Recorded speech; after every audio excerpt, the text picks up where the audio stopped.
Good morning, students. Today we shall learn the first chapter of chemistry for class 9th. The first chapter is matter in our surrounding. At first, what is matter? Then, anything that occupies space, having mass, and can feel by sense is called matter. Matter क्या है? तो हर वो चीज जो जगह घेरती हो, जिसके पास मास होता है, मतलब वजन होता है, और जो सेंस ऑर्गन के थ्रू फील किया जा सके, उसे मैटर कहते हैं। जैसे एग्जांपल में देख सकते हैं, metals, soil, air, water etcetera, ये सभी स्पेस ऑक्यूपाई करते हैं, जगह घेरते हैं। इन सबके पास मास होता है। इन सबको हम लोग सेंस ऑर्गन से फील कर सकते हैं। That means all these are matters. अब जो मैटर होती है उसके कुछ ना कुछ कैरेक्टरिस्टिक्स होते हैं। तो कोई भी मैटर जो होता है वो छोटे छोटे पार्टिकल से मिलकर के बना होता है। जैसे चौक को अगर देखें तो एक चौक बहुत ही महीन पार्टिकल से मिलकर के बना होता है, पाउडर से मिलकर के बना होता है। जब हम किसी चौक को क्रश करते हैं तो हम लोग आसानी से उसको फाइंड आउट कर सकते हैं कि उसके अंदर पाउडर होता है। और जब हम उसे ऑब्जर्वेशन करें तो पाते हैं क्या, कि वो पार्टिकल्स इतने छोटे होते हैं कि नेकेड आई से भी नहीं देखा जा सकता है। दैट मीन्स ये सभी स्मॉल पार्टिकल से मिलकर के कोई भी मैटर बना होता है। So first characteristics is matters are made up of tiny particles. Second, there are vacant space exist between particles. जो पार्टिकल्स होते हैं उनके बीच में वैकेंट स्पेस, खाली जगह पाया जाता है, जिसे हम लोग इंटरमॉलिक्यूलर स्पेस कहते हैं। एग्जाम्पल के तौर पे अगर हम लोग समझने के लिए जाने तो एक लंप ऑफ सॉइल ले सकते हैं, सॉइल का टुकड़ा, उसे पानी में डालते हैं, उसके अंदर से बबल्स निकलना शुरू हो जाते हैं, मतलब उसके अंदर में एयर ट्रैप था। तो सॉइल के अंदर में एयर क्यों था? क्योंकि सॉइल के अंदर में कुछ ना कुछ वैकेंट स्पेस था, खाली जगह था। तो अब इसके अंदर ज़्यादा स्पेस था, इसलिए हमें आसानी से ऑब्जर्व हो गया, देख सके। लेकिन जिसके अंदर में स्पेस बहुत कम होता है उसका ऑब्जर्वेशन बहुत ही मुश्किल से हो पाता है। लेकिन फिर भी एक एग्जाम्पल के थ्रू हम बोल सकते हैं कि इसके जो पार्टिकल्स होते हैं उन सब के बीच में वैकेंट स्पेस पाया जाता है। Third is particle are in continuous motion. किसी भी मैटर के जो पार्टिकल्स होते हैं वो वाइब्रेट करते रहते हैं, वाइब्रेशन मोड में रहते हैं वो। इसको हम लोग फील कर सकते हैं स्टेथोस्कोप की मदद से, क्योंकि हम लोग जानते हैं कि कोई भी वाइब्रेशन साउंड क्रिएट करता है। तो अगर स्टेथोस्कोप किसी सॉलिड ऑब्जेक्ट के ऊपर में रखे, लगाएं, और उसके साउंड को डिटेक्ट करने की कोशिश करें तो हमें कुछ ना कुछ साउंड जरूर पता चलेगा, जिससे ये कह सकते हैं कि कोई भी पार्टिकल्स जो होते हैं वो वाइब्रेशन में पाए जाते हैं, मतलब ये कंटिन्यूअस मोशन में होते हैं। And fourth is particles are held together by force of attraction.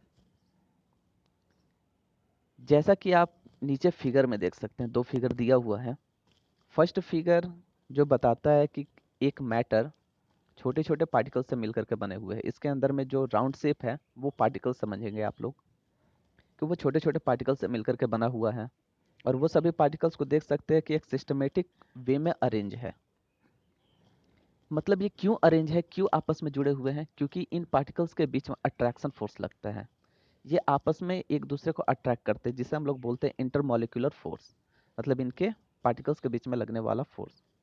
Second figure ये आपको दिखाता है कि जो पार्टिकल्स हैं उनके बीच में वैकेंट स्पेस दिख रहा होगा, कि ये एक दूसरे से कुछ कुछ दूरी पे हैं, हटे हुए हैं, जो शो कराता है कि इनके बीच में वैकेंट स्पेस भी पाया जाता है।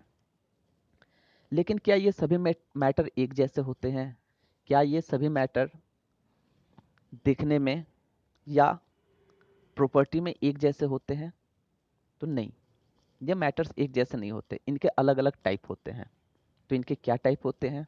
तो there are 5 states of matter और there are 5 types of matter. ये मैटर के 5 स्टेट होते हैं या 5 टाइप्स होते हैं, जो है first solid, second liquids, third gases, fourth plasma, fifth BEC, Bose Einstein condensate. Solid के बारे में आप लोग जानते हैं कि हर वो ऑब्जेक्ट जो हार्ड हो, all thing that are hard called solids, general है। तो इस चीज़ को अभी हम लोग समझेंगे। Liquid, the substance can flow are called liquid. जो बह सकता है वो लिक्विड होता है, जैसे वाटर एंड जूस एक्सेट्रा, ये सभी वो लिक्विड में आते हैं। Third, gases, anything that can blow are called gases. हर वो चीज़ जो ब्लो हो सकता है वो गैसेस होती है, जैसे oxygen, carbon dioxide, nitrogen, all this are gases. Plasma, plasma is an ionised gas. Plasma एक आयोनाइज्ड गैस होता है which are they are good conductor of electricity and is affected by magnetic field. ये electricity का good conductor होते हैं, high ionised होते हैं, मतलब इनके अंदर चार्जेस बहुत ज़्यादा पाए जाते हैं, जिसकी वजह से इलेक्ट्रिसिटी के गुड कंडक्टर होते हैं। और चूंकि इनके अंदर चार्ज होती है, सो ये मैग्नेटिक फील्ड से भी अट्रैक्ट हो सकते हैं। इसका एग्जाम्पल होता है इंटीरियर पार्ट ऑफ सन और स्टार। कोई भी स्टार हो, जैसे हमारा सन भी एक स्टार है, उसका जो इंटीरियर पार्ट होता है वो प्लाज्मा का ही एग्जाम्पल है।